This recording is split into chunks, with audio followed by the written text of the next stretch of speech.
నిన్న రాత్రి గుంటూరులో ఉన్న మాజీ ముస్తఫా ఎమ్మెల్యే గారు నిన్న రాత్రి 1 గంట 2 గంటల సమయంలో గుజరాత్ నుంచి వస్తుంటే ఆయనకు అక్రమంగా అరెస్ట్ చేయడం జరిగింది. ఎందుకు చేశారంటే, వ్యాపారం అంటే ప్రతి ఒక్కడు వ్యాపారం చేస్తాడు.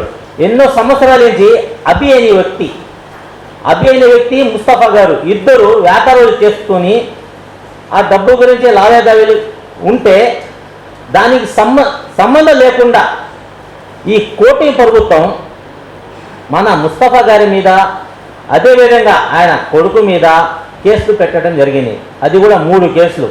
ఎందుకు పెట్టారంటే, ఈ కూటమి ప్రభుత్వం దొంగ హామీలు ఇచ్చి అధికారులు వచ్చారు, దానికి ఒక్క హామీ కూడా తీర్చలేదు వాళ్ళు.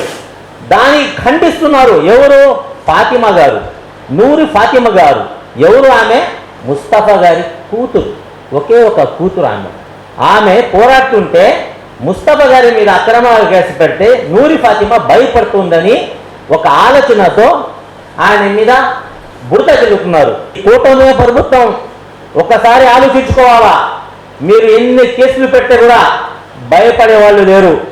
ముస్లిం మీద ఓన్లీ టార్గెట్ చేస్తున్నారు ఈ కూటమి ప్రభుత్వం. ఖచ్చితంగా 2029లో మన జగన్మోహన్ రెడ్డి గారు సీఎం అవుతారు. మీకు ఖచ్చితంగా బుద్ధి చెప్పుతాం మన ముస్లిం అందరూ.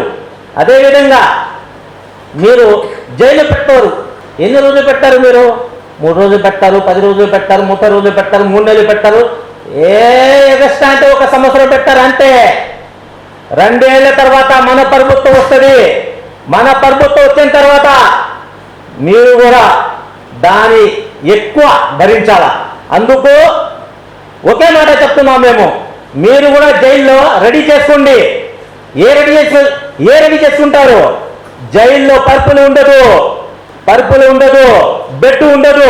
అది కూడా మీ అధికారులు పెట్టుకోండి. ఎందుకంటే మీకు అవసరం పడుతుంది. ఖచ్చితంగా మీకు బుద్ధి చెప్తాం 2029లో. జై జగన్.